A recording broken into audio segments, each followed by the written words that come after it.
Yang meninggal ini, supaya meninggalnya tenang, bagaimana cara mengisi ini ajal? Muncul lagi kosakatanya dari Al-Quran. Cara mengisi ini ajal sampai kita pulang, karena kita nggak tahu dirahasiakan kapan pulang supaya serius mengisi waktu kita.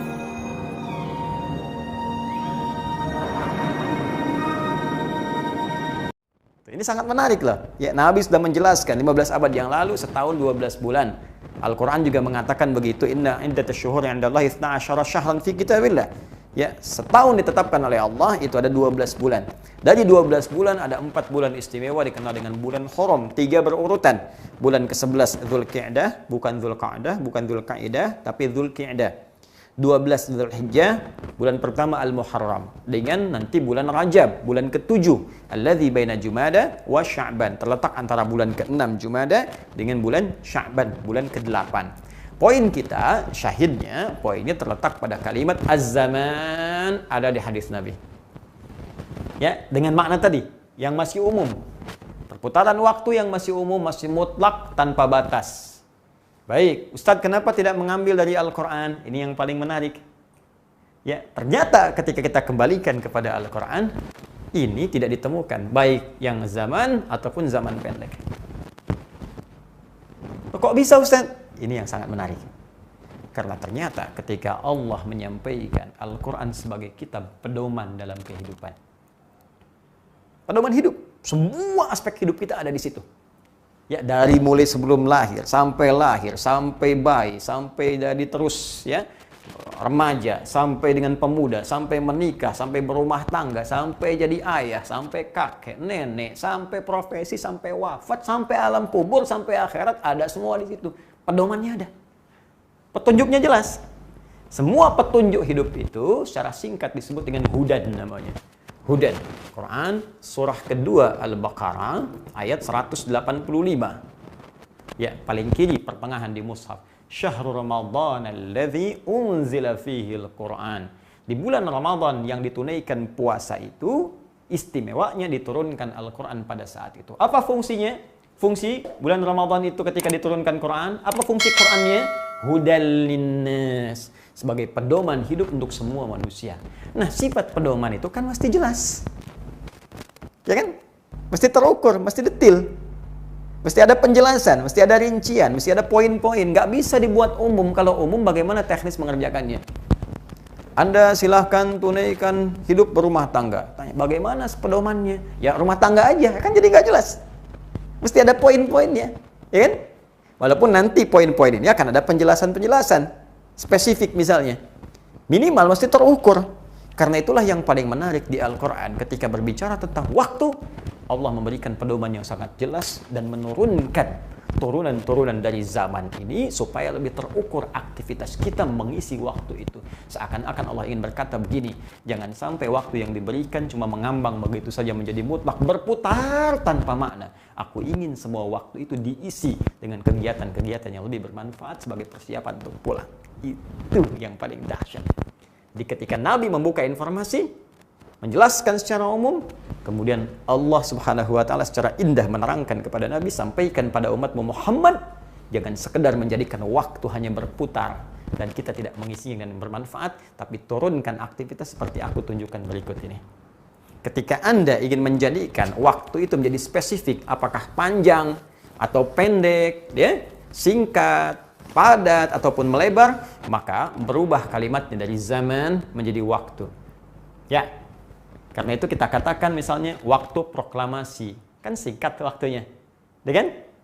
Baik. Kita katakan waktu perang Badar. Kan waktu itu saja. Nggak ada orang Arab mengatakan zaman proklamasi, zaman perang Badar, zaman Pangeran Diponegoro misalnya tentang pertempuran dengan para penjajah misalnya. Kita katakan waktu. Ya, kalau zaman lebih luas pembahasannya. Nah, yang paling menarik, awas ya, ini kosakata yang mutlak loh, jangan didebat lagi. Ya, karena ini sudah uraian. Jadi gini, Al-Quran memberikan penjelasan, kemudian Nabi memberikan penjelasan. Standar orang Arab pun seperti itu pemaknaannya. Ulama menetapkan. Sekarang kita bukan Tuhan, bukan Nabi, ulama bukan, terus kita ingin protes, kayaknya nggak begitu. Berarti kita yang belum paham. Jelas ya? Nah, sekarang kita turunkan. Karena ini pun masih sifatnya umum, batasan dari ini, kalau mau jadi pendek, jadi panjang, jadi waktu, maka detailnya seperti apa? Ini yang kita turunkan. Kalau yang dimaksud zaman, baik jadi panjang atau pendek, kalau sudah dibatasi, pendekkah, panjangkah, jadi waktu sifatnya. Cuman masih umum juga, karena belum tahu ini waktunya waktu apa, waktu hidupkah, waktu beraktivitaskah, waktu malamkah, waktu siangkah, atau apa. Maka diturunkan lagi oleh Al-Quran. Jika waktu itu terkait dengan kehidupan, batas hidup manusia, waktu hidup, maka istilahnya disebut dengan ajal. Kosakatanya misal ditemukan di Quran surah ke-7 ayat 34. Walikulli ummatin ajal. Fa idza jaa ajaluhum la yastakhiruna sa'ata wa la yastaqdimun. Kata Allah, setiap umat, jangankan satu manusia, semua umat tuh punya batas waktu hidup. Jadi gak abadi, teman. Tinggal di dunia ini gak abadi. Gak ada yang terus hidup. Pasti wafat. Ya, pasti wafat. Bahkan ketika waktunya tiba wafat itu disebut lagi oleh Quran, dahr namanya. Makanya orang Arab mengatakan wa ma yuhlikuna illa dahr. Ya, ad-dahr. Itu direkam oleh Al-Quran dengan sangat jelas. Pasti pulang. Ini percuma kalau Anda hanya mengumpul-ngumpulkan harta, mengisi waktu kumpulin, cuman ngumpul-ngumpul aja. Pada akhirnya meninggal. Dan sekaya apapun manusia, nggak ada yang bisa pakai kain kafan sendiri untuk wafat. Ya, kalau mau dipakai nggak akan sempurna, tetap nggak bisa ngubur diri sendiri karena semua yang ada pun ditinggalkan. Ya, apa faedahnya Anda berangkat gelap, pulang gelap, berlomba mengumpulkan harta benda banyak-banyak sampai ada yang nipu orang, sampai tega di masa-masa pandemi pun masuk kena musibah masih nipu orang juga. Itu kan manfaatnya apa? Meninggal juga. Ada yang berlomba dengan kekuasaan sampai saling bersaing, saling menyakiti, ada yang menghilangkan nyawa. Ada yang dihilangkan nyawanya, yang menghilangkannya hilang juga nyawanya, meninggal juga. Jadi kalau hidup cuma dipakai begitu saja, maka apa nilainya ketika pulang di hadapan Allah? Pasti tiba. Ya kan? Nah, dahsyatnya sebelum diturunkan ke yang lainnya, Allah memberi pesan kepada kita. Jika sudah tiba waktunya, ya, kata Allah, la yastakhiruna sa'ata wa la yastaqdimun. Ini nggak akan maju, nih, nggak akan mundur. Ini jangan berharap ajal kita bisa ditangguhkan sehingga bisa lama hidup. Jangan juga kepikiran bunuh diri, nggak ada kerjaan. Bunuh diri itu nggak akan pernah teman-teman memberikan solusi. Kenapa? Karena kalau sudah meninggal pun meninggal juga. Kalau belum waktunya nggak akan wafat juga. Ada yang coba nelan obat nyamuk, taruhlah kita buat umum misalnya. Mau nelan obat nyamuk 3 baskom. Ya belum waktunya meninggal, ya nggak akan wafat juga. Nggak minum racun pun kalau sudah meninggal, ya meninggal. Ini poinnya. Ya, baik. Yang paling menarik apa, teman-teman sekalian? Ketika meninggalnya, tiba waktunya muncul lagi namanya dahr. Ya, kemudian datang saat wafat namanya maut. Ya, dirinci lagi. Quran surah ketiga ayat 185. Bahkan jadi kosakata umum di masyarakat. Maut sudah menjemputnya. Dari mana kata maut ini? Nih Al-Quran. Kullu nafsin dha'iqatul maut. Baik, yang paling menarik teman-teman sekalian, yang bawa mautnya pun disebutkan namanya malakul maut. Quran surah ke-32. Ayat keberapa? Ayat ke-11, paling kanan sebelah bawah. Qul yatawaffakum malakul mautil ladzi wukkila bikum. Katakan pada manusia yang pongah itu, yang merasa akan hidup selamanya terus, akan datang malaikat maut. Ya sudah mengambil batas hidupmu, nafasnya diambil, berhenti nafas kita, pulang kepada Allah. Bahkan disebutkan yang belum meninggalnya pun disebut mayyitun. Innaka mayyitun wa innahum mayyitun. Quran lagi itu, mayyit. Masya Allah. Lihat nih teman-teman, unik ya. Yang belum meninggal, mayyitun. Ya, bagaimana meninggal? Diambil nafasnya oleh maut. Tuh, maut mengambil nafas dari mayyit. Begitu diambil nih, tasdidnya diambil. Bek! Jadi mayyitun. Tuh. Mayyitun. Mayit ini sudah nggak bernyawa, pakai bulatan begini, sukun. Ya, sukun. Yang paling hebat tuh, ya Allahu Akbar kalau belajar Quran itu. Ini pakai sukun. Sukun itu kan artinya tenang, bukan sekedar bulatan. Kalau bulatan tanda. Ya, tanda simbol di tulisan, tapi sukun secara bahasa artinya tenang.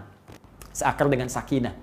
Ya, sakinah mawaddah rahmah, samara. Sakinah kan tenang, sukun itu tenang. Jadi ada isyarat lagi gimana caranya hidup tenang, pulang pun tenang. Itu yang disebutkan lagi tuh di Quran surah ke-89. Ya, ayat berapa? 27 sampai 30. Ya, ya ayyatuhan nafsul mutmainnah. Hei jiwa-jiwa yang tenang. Masya Allah, ada yang pulangnya tuh meninggalnya tenang. Lagi baca Quran, meninggal. Masya Allah. Lagi sujud, meninggal. Ada yang lagi nonton ini di YouTube, meninggal misalnya, tiba-tiba. Bisa terjadi kok, kita nggak bisa nolak. Atau saya misalnya sedang mengajar, wafat. Tapi yang paling penting, gimana caranya tuh hidup tenang, wafat tenang. Ya Allah, enak banget rasanya.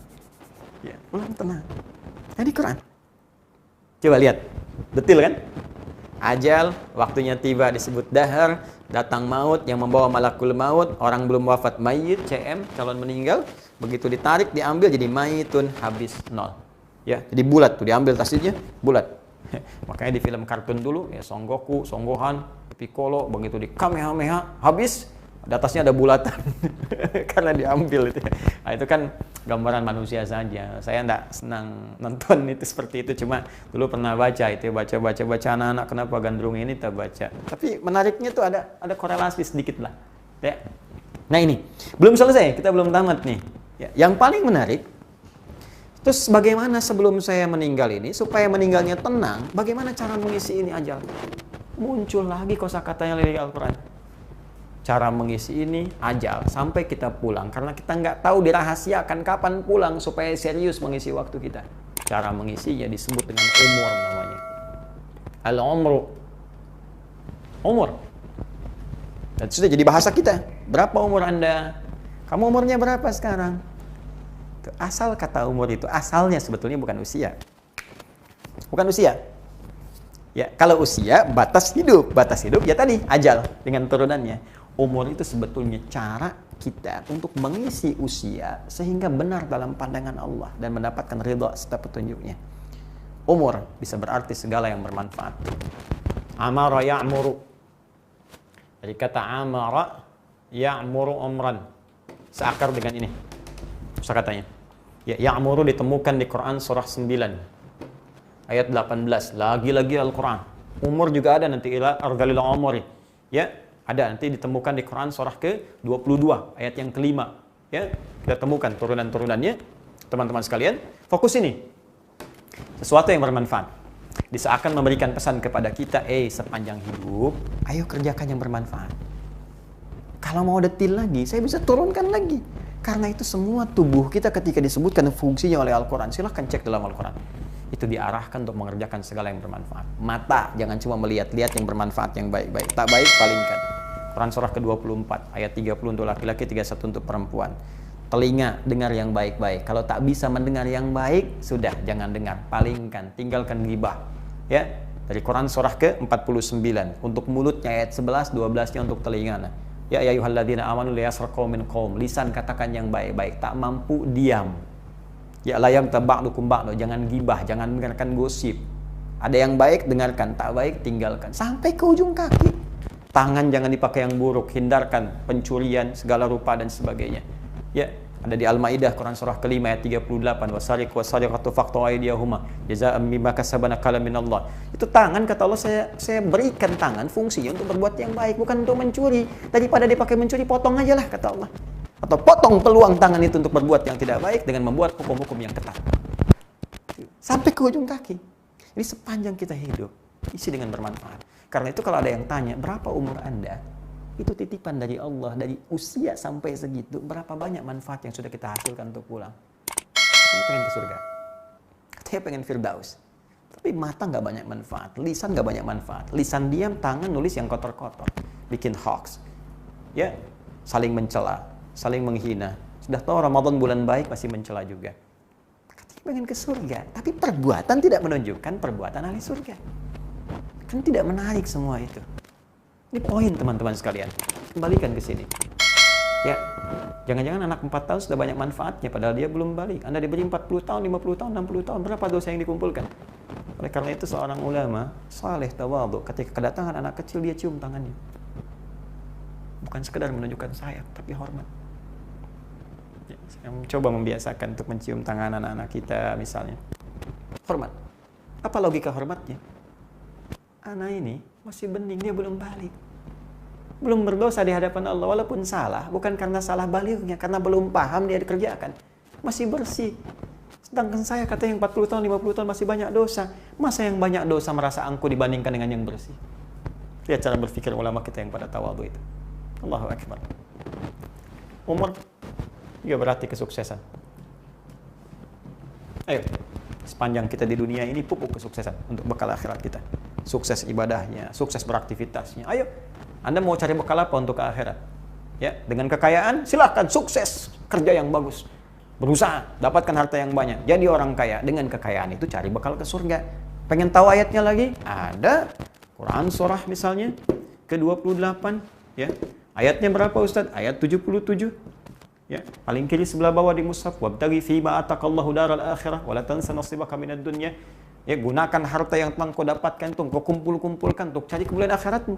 Apa yang saya dapatkan di akhirat Ustaz? Ada ayatnya lagi? Ada.